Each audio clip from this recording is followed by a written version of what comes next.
जय श्री हरिहर। प्यारे भक्तगणों, आप सभी का स्वागत है, अभिनंदन है। आप सभी को बैकुंठ चतुर्दशी की हार्दिक शुभकामनाएं।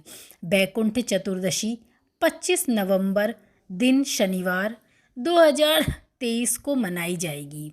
बैकुंठ चतुर्दशी को हरिहर का मिलन कहा जाता है, अर्थात भगवान शिव और विष्णु का मिलन। विष्णु एवं शिव के उपासक इस दिन को बड़े ही उत्साह से मनाते हैं। बैकुंठ चतुर्दशी कार्तिक पूर्णिमा के एक दिन पहले मनाया जाता है। ये एक ऐसा त्योहार है जहाँ भक्त भगवान शिव और विष्णु दोनों की पूजा करते हैं। बैकुंठ चतुर्दशी की कई सारी पौराणिक कथाएं प्रचलित हैं। चलिए आइए, आज हम बड़ी ही श्रद्धा भक्ति से बैकुंठ चतुर्दशी की पहली कथा को सुनते हैं।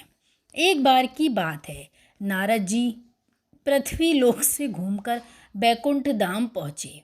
भगवान विष्णु उन्हें आदर पूर्वक बिठाते हैं और प्रसन्न होकर उनके आने का कारण पूछते हैं। नारद जी कहते हैं, हे प्रभु, आपने अपना नाम कृपा निधान रखा है। इससे आपके जो प्रिय भक्त हैं वही तर पाते हैं। जो सामान्य नर नारी हैं वह वंचित रह जाते हैं। इसीलिए आप मुझे ऐसा कोई सरल मार्ग बताएं जिससे सामान्य भक्त भी आपकी भक्ति कर मुक्ति पा सकें। यह सुन भगवान विष्णु बोले, हे नारद, मेरी बात ध्यान पूर्वक सुनो।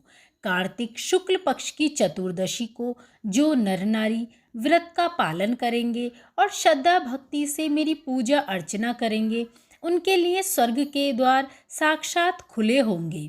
इसके बाद विष्णु जी अपने बैकुंठ के द्वारपाल जय विजय को बुलाते हैं और उन्हें कार्तिक चतुर्दशी को बैकुंठ के द्वार खुला रखने का आदेश देते हैं। भगवान विष्णु कहते हैं, इस दिन जो भी भक्त मेरा थोड़ा सा नाम लेकर भी मेरे पूजन करेगा वह बैकुंठ धाम को प्राप्त होगा। बोलिए श्री हरि की जय। अब हम बैकुंठ चतुर्दशी की दूसरी कथा को सुनेंगे।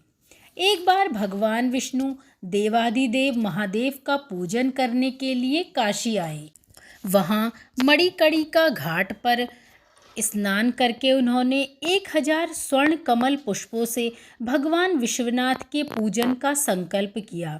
अभिषेक के बाद जब वे पूजन करने लगे तो शिवजी ने उनकी भक्ति की परीक्षा के उद्देश्य से एक कमल पुष्प कम कर दिया।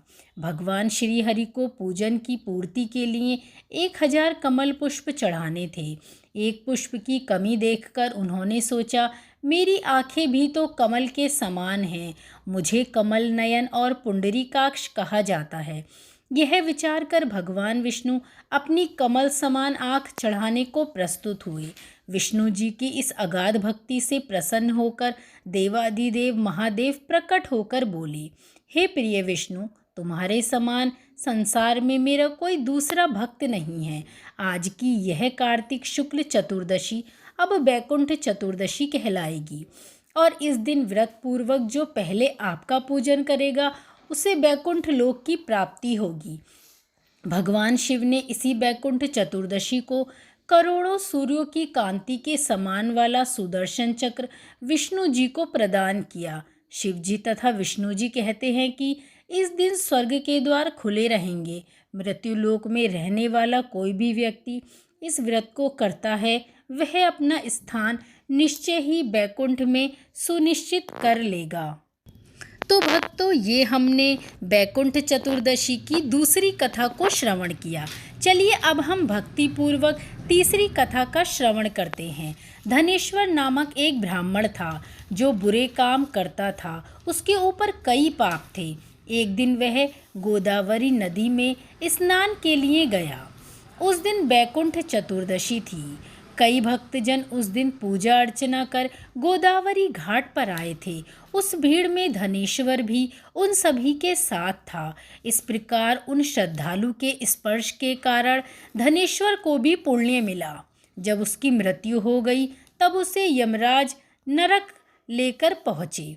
तब भगवान विष्णु ने कहा, यह बहुत पापी है, पर इसने बैकुंठ चतुर्दशी के दिन गोदावरी में स्नान किया और श्रद्धालुओं के पुण्य के कारण इसके सभी पाप नष्ट हो गए।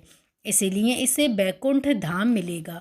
अतः धनेश्वर को बैकुंठ धाम की प्राप्ति हुई।